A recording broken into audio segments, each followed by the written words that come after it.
Bonjour et bienvenue dans cette fiche de jurisprudence.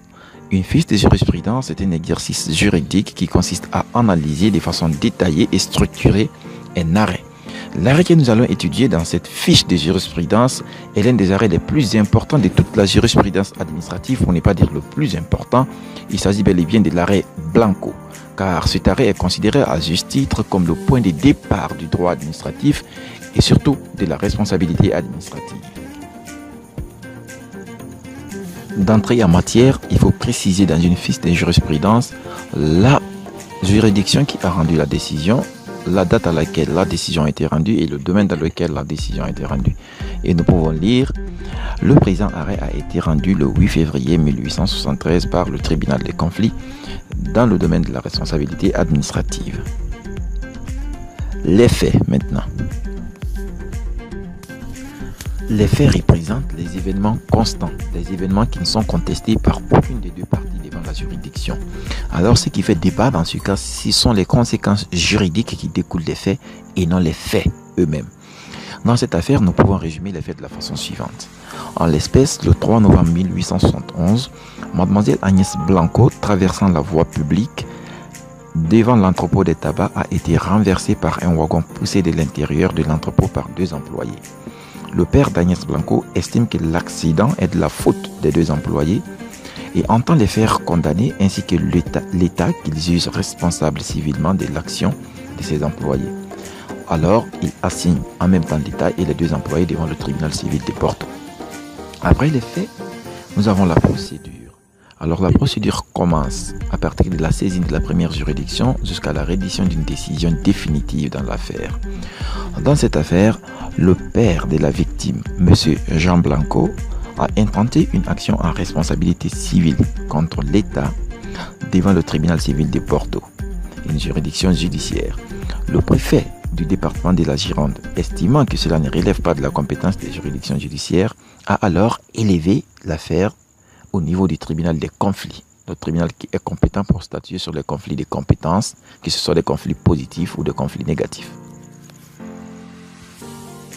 Les thèses en présence maintenant. Ce sont les arguments développés par les différentes parties devant la juridiction. C'est ce sur quoi les parties se fondent pour faire une réclamation devant le juge. Monsieur Blanco soutient que l'État est responsable du dommage causé par les agents de celui-ci à sa fille et demande une réparation sur le fondement des articles du Code civil, notamment les articles sur la responsabilité civile délictuelle devant le tribunal civil de Porto. Le préfet de la Gironde, quant à lui, estime que les juridictions judiciaires n'ont aucune compétence pour connaître de telles actions contre l'État en se fondant ainsi sur les lois des 16 et 24 août 1790. Vous savez, les lois sur la séparation des autorités judiciaires, des autorités administratives. Voilà. Le problème du droit, c'est la question juridique qui se pose aux juges. C'est une question qui est posée de façon abstraite, sans faire référence aux faits de l'arrêt et de façon générale, de telle sorte que la réponse à cette question va être la solution de l'arrêt. Dans cette affaire, nous posons la question de la façon suivante.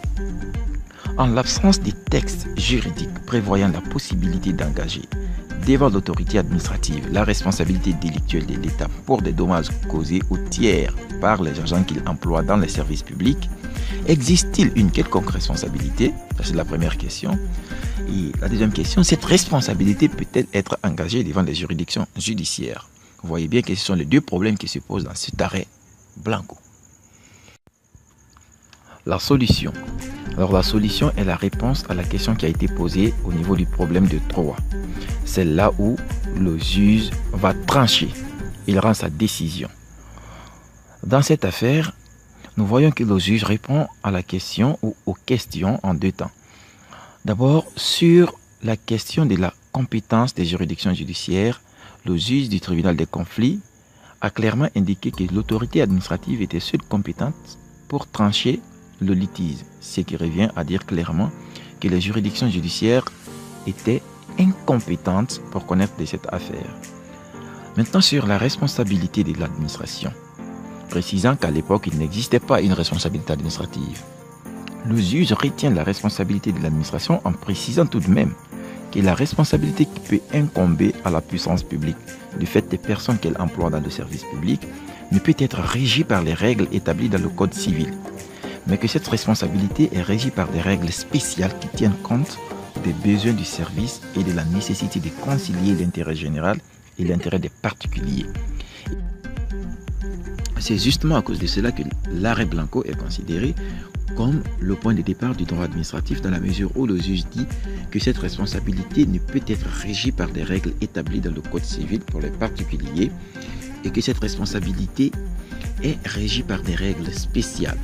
Et ces règles spéciales, à l'époque, n'existaient pas en réalité, puisqu'il n'existait pas un code qui réglementait la responsabilité administrative. Et donc, c'est le juge lui-même, à travers la jurisprudence du Conseil d'État, qui va construire ce corps de règles qui va représenter le droit administratif. Merci d'avoir suivi cette vidéo avec attention. Retrouvez-moi dans une autre vidéo. Merci.